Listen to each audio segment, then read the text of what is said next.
ओम शांति। ये बाबा की 17 तारीख की साकार वाणी है। सार है मुरली का। मीठे बच्चे, इस शरीर को न देख, आत्मा को देखो। अपने को आत्मा समझ, आत्मा से बात करो। इस अवस्था को जमाना है, यही ऊंची मंजिल है। प्रश्न: तुम बच्चे बाबा के साथ ऊपर यानी घर में कब जाएंगे? तो बाबा ने कहा, जब अपवित्रता की मात्रा रिंचक भी नहीं रहेगी। जैसे बाबा प्योर है, ऐसे तुम बच्चे भी प्योर बनेंगे, तब ऊपर जा सकेंगे। अभी तुम बच्चे बाबा के सन्मुख हो। ज्ञान सागर से ज्ञान सुनकर जब फूल हो जाएंगे, बाबा को नॉलेज से खाली कर देंगे, फिर वह भी शांत हो जाएंगे और तुम बच्चे भी शांति धाम में चले जाएंगे। वहाँ ज्ञान टपकना बंद हो जाता। सब कुछ दे दिया, फिर उनका पार्ट है साइलेंस का। ओम शांति। शिव भगवानुवाच। जब शिव भगवानुवाच कहा जाता है तो समझ जाना चाहिए, एक शिव ही भगवान व परम पिता है। उनको ही तुम बच्चे व आत्मा याद करती हो। परिचय तो मिला है रचता बाबा से, यह तो जरूर है। नंबरवार पुरुषार्थ अनुसार ही याद करते होंगे। सब एक रस याद नहीं करेंगे। यह बहुत सूक्ष्म बात है। अपने को आत्मा समझ, दूसरे को भी आत्मा समझे। यह अवस्था जमाने में टाइम लगता है। वे मनुष्य लोग तो कुछ भी नहीं जानते, न जानने के कारण सर्वव्यापी कह देते। जिस प्रकार तुम बच्चे अपने को आत्मा समझते हो, बाबा को याद करते हो, ऐसे और कोई याद नहीं कर सकते। कोई भी आत्मा का योग बाबा के साथ है नहीं। ये बातें हैं बहुत गुह्य और महीन। अपने को आत्मा समझ बाबा को याद करना है। कहते भी हैं हम भाई भाई हैं, तो आत्मा को ही देखना चाहिए, शरीर को नहीं देखना चाहिए। यह बहुत बड़ी मंजिल है। बहुत है जो बाबा को कभी याद भी नहीं करते होंगे। आत्मा पर मैल चढ़ी हुई है। मुख्य आत्मा की ही बात है। आत्मा ही अब तमो प्रधान बनी है, जो सतो प्रधान थी। यह आत्मा में ज्ञान है। ज्ञान का सागर परमात्मा ही है। तुम अपने को ज्ञान सागर नहीं कहेंगे। तुम जानते हो हमको बाबा से पूरा ही ज्ञान लेना है। वह अपने पास रख कर क्या करेंगे?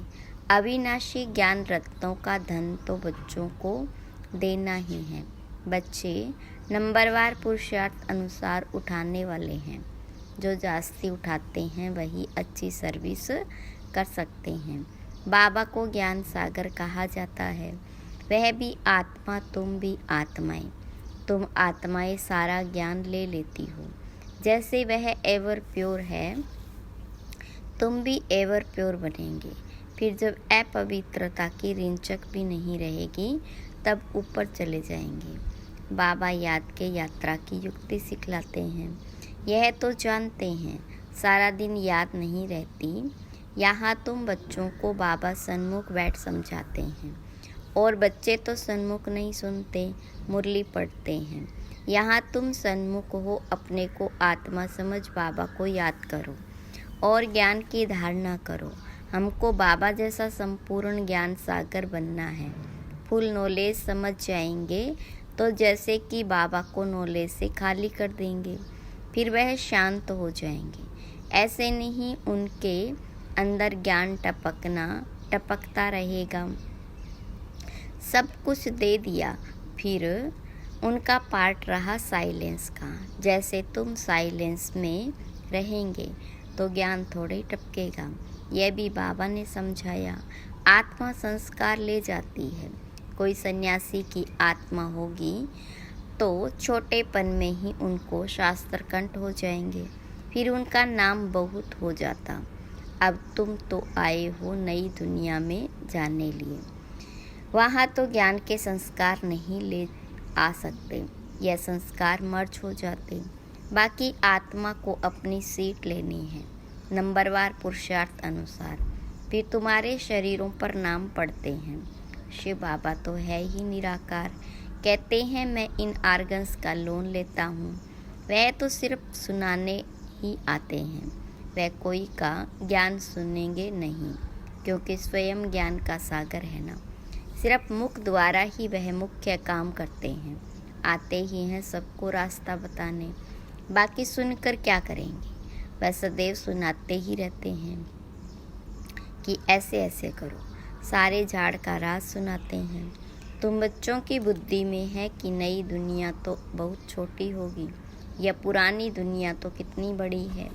सारी दुनिया में कितनी लाइट जलती है, लाइट द्वारा क्या क्या होता है। वहाँ तो दुनिया भी छोटी, लाइट भी थोड़ी होगी, जैसे एक छोटा सा गांव होगा। अभी तो कितने बड़े बड़े गांव हैं, वहाँ इतने नहीं होंगे। थोड़े मुख्य मुख्य अच्छे रास्ते होंगे। 5 तत्व भी वहाँ सतो प्रधान बन जाते, कभी चंचलता नहीं करते। सुख धाम कहा जाता है, उसका नाम ही है हेवन। आगे चलकर तुम जितना नज़दीक आते रहेंगे उतना वृद्धि को पाते रहेंगे। बाबा भी साक्षात्कार कराते रहेंगे। फिर उस समय लड़ाई में भी लश्कर की अथवा एरोप्लेन आदि की दरकार नहीं होगी।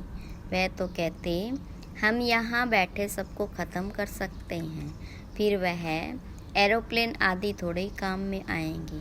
फिर यह चंद्रमा आदि में प्लॉट आदि देखने भी नहीं जाएंगे।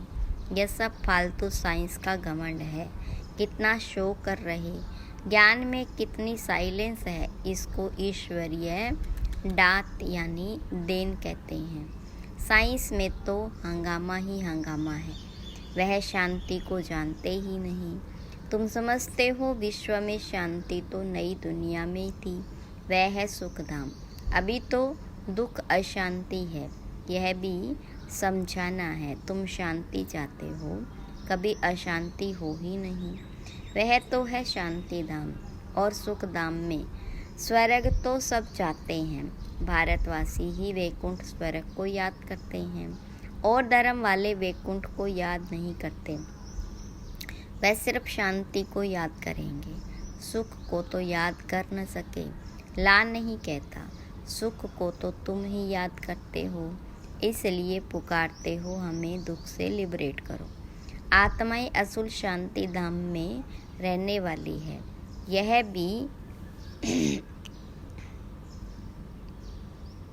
यह भी कोई जानते थोड़े ही हैं।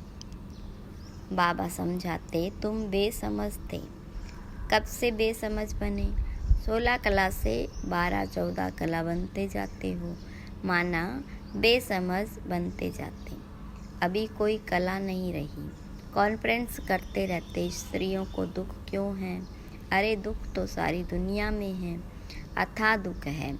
अब विश्व में शांति कैसे हो?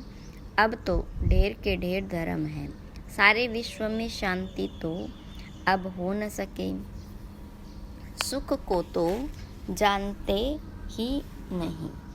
तुम बच्चियां बैठ समझाएगी। इस दुनिया में अनेक प्रकार के दुख अशांति है, जहाँ से हम आत्माएं आई हैं वह है शांति धाम। और जहाँ यह आदि सनातन देवी देवता धर्म था वह था सुख धाम। आदि सनातन हिंदू धर्म नहीं कहेंगे। आदि माना प्राचीन, वह तो सतयुग में था। उस समय सब पवित्र थे। वह है ही निर्विकारी दुनिया। विकार का नाम नहीं, फर्क है ना। पहले पहले तो निर्विकारी बना चाहिए ना। इसलिए बाबा कहते मीठे मीठे बच्चों, काम पर जीत पहनो, अपने को आत्मा समझो। अभी आत्मा अपवित्र है, आत्मा में खाद पड़ी है, तब जेवर भी ऐसे बने।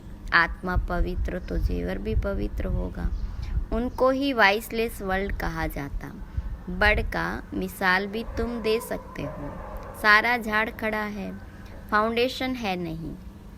यह आदि सनातन देवी देवता धर्म है नहीं, और सब खड़े हैं, सब अपवित्र है। इनको कहा जाता मनुष्य। वह है देवताएं। मैं मनुष्य को देवता बनाने आया हूँ। 84 जन्म भी मनुष्य लेते। सीढ़ी दिखानी है कि तमो प्रधान बनते हैं तो हिंदू कह देते, देवता कह न सके क्योंकि पतित है। ड्रामा में ये राज है ना, नहीं तो हिंदू धर्म कोई है नहीं। आदि सनातन हम ही देवी देवता थे, भारत ही पवित्र था, अब अपवित्र है तो अपने को हिंदू कहलाते हैं। हिंदू धर्म तो कोई ने स्थापन किया नहीं। यह बच्चों को अच्छी रीति धारण कर समझाना है। आजकल तो इतना टाइम भी नहीं देते, कम से कम आधा घंटा दे तब पॉइंट सुनाई जाए। पॉइंट तो ढेर है, फिर उनमें मुख्य मुख्य सुनाई जाती है। पढ़ाई में भी जैसे जैसे पढ़ते जाते हैं तो फिर हल्की पढ़ाई अलफ बे आदि थोड़े याद रहती, वह भूल जाती। तुमको भी कहेंगे अभी तुम्हारा ज्ञान बदल गया। अरे पढ़ाई में ऊपर चढ़ते जाते हैं तो पहली पढ़ाई भूलती जाती है ना। बाबा भी हमको नित्य नई नई बातें सुनाते हैं। पहले हल्की पढ़ाई थी, अब बाबा गुये गुये बातें सुनाते रहते हैं। ज्ञान का सागर है ना, सुनाते सुनाते फिर पिछाड़ी में 2 अक्षर कह देते। अलफ को समझा तो भी काफ़ी है। अलफ को जानने से बे को जान ही लेंगे। इतना सिर्फ समझाओ तो भी ठीक है। जो जास्ती ज्ञान नहीं धारण कर सकते वह ऊंच पद भी पा नहीं सकते। पास विद ऑनर हो न सके, कर्मातीत अवस्था को पा न सके। इसमें बड़ी मेहनत चाहिए। याद की भी मेहनत है, ज्ञान धारण करने की भी मेहनत है। दोनों में सब होशियार हो जाए सो भी तो हो न सके। राजधानी स्थापन हो रही है, सब नर से नारायण कैसे बनेंगे। इस गीता पाठशाला की एम ऑब्जेक्ट तो यह है, वही गीता ज्ञान है। वह भी कौन देते हैं यह तो सिवाय तुम्हारे कोई जानते ही नहीं। अभी है कब्रिस्तान, फिर परिस्तान होने का है। अभी तुम्हें ज्ञान चिता पर बैठ पुजारी से पूज्य जरूर बनना है। साइंस वाले भी कितने होशियार होते जाते, इन्वेंशन निकालते रहते। भारतवासी हर बात का अक्ल वहाँ से सीख कर आते। वह भी पिछाड़ी में आएंगे तो इतना ज्ञान उठाएंगे नहीं। फिर वहाँ भी आकर यही इंजीनियरिंग आदि का काम करेंगे। राजा रानी तो बन न सके, राजा रानी के आगे सर्विस में रहेंगे। ऐसी ऐसी इन्वेंशन निकालते रहेंगे। राजा रानी बनते ही हैं सुख के लिए, वहाँ तो सब सुख मिल जाने हैं। तो बच्चों को पुरुषार्थ पूरा करना चाहिए। फुल पास होकर कर्मातीत अवस्था को पाना है। जल्दी जाने का ख्याल नहीं आना चाहिए। अभी तुम हो ईश्वरीय संतान, बाबा पढ़ा रहे हैं। यह मिशन है मनुष्यों को चेंज करने की। जैसे बौद्धियों की क्रिश्चियन की मिशन होती है ना, कृष्ण और क्रिश्चियन की भी रास मिलती है। उनों के लेन देन का भी बहुत कनेक्शन है। जो इतनी मदद करते हैं उनकी भाषा आदि छोड़ देना यह भी एक इंसल्ट है। वह तो आते ही पीछे हैं, न बहुत सुख न बहुत दुख उठाते। सारी इन्वेंशन वे लोग निकालते, यहाँ बल कोशिश करते परंतु एक्यूरेट कभी बना नहीं सकेंगे। विलायत की चीज़ अच्छी होती है, ऑनेस्टी से बनाते हैं, यहाँ तो डिसऑनेस्टी से बनाते हैं। अथा दुख है सबके दुख दूर करने वाला एक बाबा है, सिवाय और कोई मनुष्य हो न सके। बल कितनी भी कॉन्फ्रेंस करते हैं विश्व में शांति हो, धक्का खाते रहते हैं। सिर्फ माताओं के दुख की बात नहीं, यहाँ तो अनेक प्रकार के दुख हैं। सारी दुनिया में झगड़े मारा मारी की ही बात है। पाई पैसे की बात पर मारा मारी कर देते, वहाँ तो दुख की बात नहीं होती।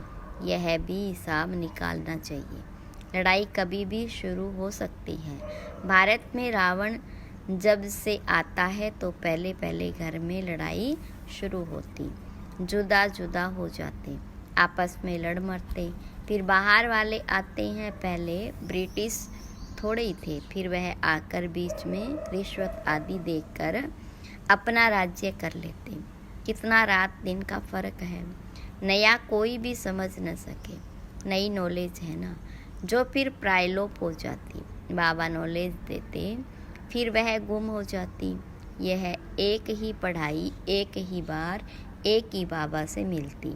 आगे चल तुम सबको साक्षात्कार होते रहेंगे कि तुम यह बनेंगे, परंतु उस समय कर ही क्या सकेंगे, उन्नति को पा नहीं सकेंगे। रिजल्ट निकल चुकी, फिर ट्रांसफ़र होने की बात हो जाएगी। फिर रोएंगे पीटेंगे, हम बदली हो जाएंगे नई दुनिया के लिए। तुम मेहनत करते हो, जल्दी चारों तरफ आवाज़ निकल जाए, फिर आपे ही सेंटर्स पर भागते रहेंगे, परंतु जितना देरी होती जाएगी टू लेट होते जाएंगे। फिर कुछ जमा नहीं होगा, पैसे की दरकार नहीं रहेगी। तुमको समझाने लिए यह बैच ही काफ़ी है। यह ब्रह्मा सो विष्णु, विष्णु सो ब्रह्मा, यह बैच ऐसा है जो सब शास्त्रों का तंत्र यानी सार इसमें है। बाबा बैच की बहुत महिमा करते हैं। वह समय आएगा जो यह तुम्हारे बैच सब नैनों पर रखते रहेंगे। मन मना भव इसमें है, मुझे याद करो तो यह बनेंगे। यही 84 जन्म लेते हैं, पुनर्जन्म न लेने वाला एक ही बाबा है। अच्छा, मीठे मीठे सिक्की लदे बच्चों प्रति माता पिता बाप दादा का याद प्यार और गुड मॉर्निंग। रूहानी बाप की रूहानी बच्चों को नमस्ते। रूहानी बच्चों की रूहानी बाप दादा को याद प्यार गुड मॉर्निंग और नमस्ते। धारणा के लिए मुख्य सार। पहली पॉइंट, याद की मेहनत और ज्ञान की धारणा से कर्मातीत अवस्था को पाने का पुरुषार्थ करना है। ज्ञान सागर की संपूर्ण नॉलेज स्वयं में धारण करनी है। आत्मा में जो खाद पड़ी है उसे निकाल संपूर्ण वाइसलेस बनना है। रिंचक मात्र भी अपवित्रता का अंश न रही। हम आत्मा भाई भाई हैं, यह अभ्यास करना है। वरदान, समय और संकल्प रूपी खजाने पर अटेंशन दे। जमा का खाता बढ़ाने वाले पद्मा पदम पति भव। विस्तार, वैसे खजाने तो बहुत हैं, लेकिन समय और संकल्प विशेष इन दो खजानों पर अटेंशन दो। हर समय संकल्प श्रेष्ठ और शुभ हो तो जमा का खाता बढ़ता जाएगा। इस समय एक जमा करेंगे तो पदम मिलेगा।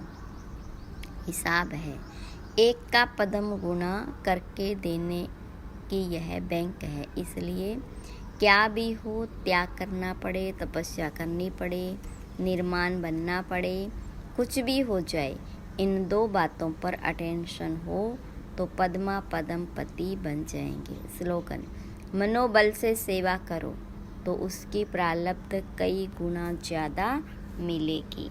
अच्छा, ओम शांति।